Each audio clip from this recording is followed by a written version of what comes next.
Miguel Antesana, un reconocido analista político, especialista en marketing político, docente universitario. Miguel, qué gusto saludarte, siempre es un gusto conversar contigo. Buen día, muy amable. José, buenos días, ¿cómo estás? ¿Cómo te ha ido? ¿Cómo analizas el actual escenario político? Bastante cambiante, bastante confuso, pero una crisis sin precedentes. Yo creo que lo has resumido bastante bien. Estamos hablando de un contexto de crisis bastante grave, una crisis que nos agarra precisamente a un poquito más de un año, menos de un año de las elecciones generales de 2026 y un poco más de un año del cambio de autoridades que esperemos que sean las mejores que las actuales. Sin embargo, la situación en el país no creo que tenga que esperar hasta un año para las elecciones y un poco más para precisamente nuevas autoridades, sino que deberíamos tener reacciones, acciones y planes que nos ayuden a enfrentar las diferentes dimensiones de crisis que tenemos. Sobre todo la crisis de seguridad que está impulsando medidas como la que vive el país de paro nacional. Sin embargo, estamos con una presidenta de espaldas a la realidad, alejada completamente de lo que está pasando, y que yo creo que esto está teniendo consecuencias no solamente en el corto plazo, sino a largo plazo. ¿Estamos frente a un desgobierno total, Miguel? Sí, sí, totalmente, totalmente. Tenemos autoridades, tenemos poderes que simplemente están literalmente de adorno, porque un poder ejecutivo que no reacciona, un poder ejecutivo que ni siquiera se reúne entonces de las mejores personas para que puedan gobernar, porque si tuviésemos por lo menos ministros capaces, ministros que sepan responder a las necesidades de la sociedad, sería una cosa distinta. Por otro lado, tenemos a un poder legislativo que legisla solamente para sus intereses, que legisla a favor de los delincuentes, que legisla simplemente para tener ventajas políticas y electorales el próximo año. Y por un lado tenemos un poder judicial debilitado, un poder judicial que no tiene las herramientas suficientes como para administrar justicia. Fíjate que también todo este marco anterior de poder legislativo, poder ejecutivo, ha hecho que se debilite el poder judicial y también un ente autónomo como lo que es el Ministerio Público. Entonces, lamentablemente, toda esta coyuntura que estamos diciendo, sí, da el marco para afirmar que estamos viviendo un desgobierno total, una anarquía prácticamente. Ahora, Miguel, tú acabas de tocar un tema bastante directo. Estamos en un año electoral.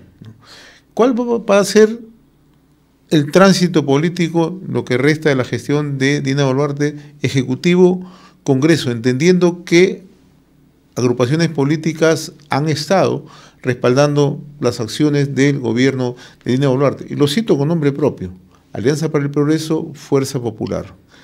Alianza para el Progreso aparentemente se mantiene en esa cuota de cercanía. Fuerza Popular, a través de un comunicado ayer, da la impresión que se va a poner un costado, siendo un año electoral. Naturalmente, ser aliado del gobierno le resta votos. ¿Y por qué? Lo miden como cálculo político, como cálculo electoral. ¿Cuál cree usted que va a ser la situación hacia adelante en medio de esta crisis constante que lleva el gobierno? Ya no va a tener este apoyo del Congreso. ¿La calle puede calentarse? Bueno, yo creo que el Poder Ejecutivo va a seguir totalmente aislado de la realidad y eso se va a ver alimentado por el círculo que rodea a la presidenta Boluarte. Llámese asesores, llámese ministros, que simplemente también están ahí para mantenerse en el cargo, para tener un ingreso de aquí hasta el próximo año. Entonces, una presidenta que no se da cuenta que tiene cero aprobación literalmente en todo el país, una presidenta que es repudiada, una presidenta que tiene más de 200 días sin declarar a la prensa porque sabe que no puede enfrentarla, que no tiene argumentos para enfrentar todas las preguntas que se le hicieran, es una persona que simplemente va a ver cómo disfruta del poder en este poco más de un año que le queda. Eso por el lado del Ejecutivo. Y claro, a nivel de ciudadanía, consecuencias terribles porque entonces, como dije hace unos momentos, vamos a vivir un desgobierno, una anarquía. Ahora, por el lado legislativo, recordemos que antes de irse, esta gente puede sacar leyes más perjudiciales y más peligrosas que las que hasta ahora ha sacado. Si hasta ahora no le ha importado en absoluto precisamente legislar a favor de las mafias, entre ellas la minería ilegal, no nos sorprendería que haga una serie de cambios para que precisamente entonces los siguientes congresos o el siguiente congreso es el que sea el encargado de modificar, cambiar, y eso no lo sabemos porque no tenemos idea de cómo va a estar compuesto ese próximo Congreso, que además va a ser bicameral. Eso es por el lado legislativo.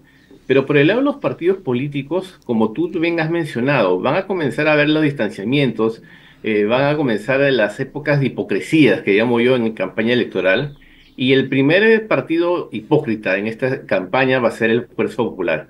Y esto no es novedoso. Siempre Fuerza Popular, un año antes de elecciones, en la cabeza de su líder Keiko Fujimori, que además se repite la historia con la misma gente, va a comenzar a lanzar mensajes de la realidad, que no podemos seguir en esto, que hay que combatir la delincuencia, que hay que mejorar la economía. O sea, es el mismo discurso repetitivo, monótono, aburrido, que por supuesto hasta ahora no le ha resultado, no ha sido efectivo, pero lo va a seguir repitiendo seguramente porque no tienen otra carta que jugar. Fuerza Popular se basa solamente en el apellido Fujimori, pero no toman en cuenta el peso en contra de la historia que tiene el antifujimorismo también. Y en el caso de Acuña, si bien es cierto que hubiese podido jugarlo de manera más inteligente, esta cercanía del poder, tenemos a Acuña, que es un personaje también que tiene limitadas capacidades, no solamente comunicacionales, sino también de razonamiento, porque se reúne de las peores personas que precisamente pudieran mostrar y demostrar que es un partido como una opción en las elecciones. Para muestra tenemos a este nuevo ministro de Transporte y Comunicaciones, que no tiene antecedentes y no tiene prontuario, y lamentablemente entonces vamos a ver esta lucha en la campaña electoral, pero lucha de poderes económicos, porque quien tenga más dinero y más recursos son los que van a poder hacer una mejor campaña. Y esto nos agarra con una población que, si bien está cansada, si bien está harta, todavía sigue siendo bastante inculta desde el punto de vista político electoral. Entonces, de aquí hasta que se definan las candidaturas finales, que va a ser diciembre de 2025, falta mucho tramo por recorrer. Veremos cuáles son las alianzas que pasan a las elecciones, veremos quiénes finalmente van a ser los candidatos. Y bueno, yo creo que hay que tener quizás que poner oraciones en que nos acompañe el nuevo Papa para enfrentar un próximo año bastante movido.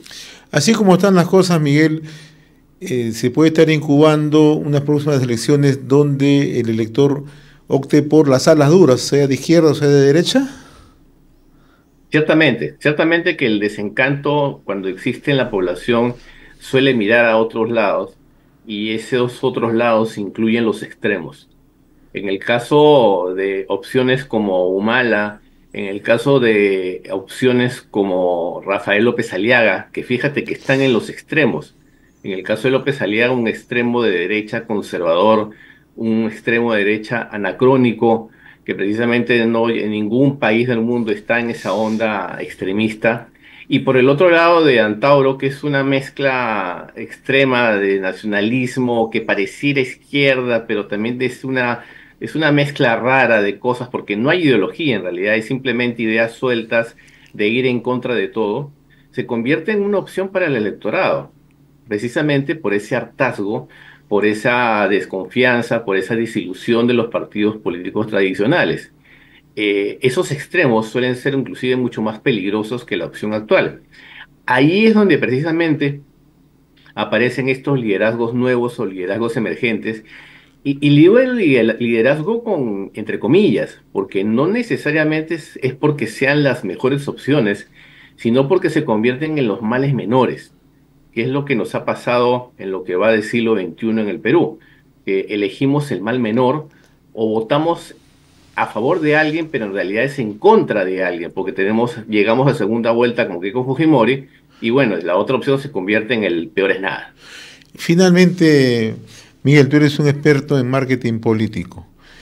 Una presidenta que está rozando casi el nivel de desaprobación al 0%, ¿va a tener alguna posibilidad de acercamiento a la población? ¿Va a tener alguna posibilidad de tener un nivel de confianza a la población con alguna medida que dicte? ¿O simple y llanamente se va a tener que, los peruanos vamos a tener que asumir un desgobierno total, ¿no? Pero no sabemos cuáles pueden ser las consecuencias? Yo creo que en este último año vamos a estar en piloto automático. Vamos a tener, como te dije, un poder ejecutivo de adorno. Va a estar ahí, pero simplemente no va a gerenciar lo que es la gestión pública, lo que es el aparato estatal. Y yo creo que nos toca a todos poner el hombro para salir adelante. Y esto no es una frase retórica. Recordemos que tenemos un país cercano al 90% informalidad. Entonces hablamos de una economía que se mueve por el día a día. Entonces las personas tienen que trabajar, las personas tienen que salir adelante porque tienen que subsistir y no dependen necesariamente de una empresa formal o no dependen del Estado. Por lo tanto, el gobierno va a pintar muy poco en esta realidad preelectoral. Simplemente esperemos pues que no haga locuras como lo hace el Poder Legislativo, que por lo menos trate de llevar las cosas para que no se descarrilen. Y eso es lo que esperaría máximo de este gobierno, pero que tenga una reconexión o que tenga un nivel de aprobación para que se vaya con algo decente, no, yo creo que va a pasar a la historia como el primer gobierno en manos de una mujer y con el de la más alta desaprobación en toda la historia republicana. Eso es lo que va a suceder desde mi punto de vista. Miguel Antesana, como siempre, hemos reconocido por esta comunicación con RCR, Red de Comunicación Regional. Buen día, Miguel. Muchas gracias, José. Un abrazo. Gracias. Conversábamos con Miguel Antesana, analista político, especialista en marketing político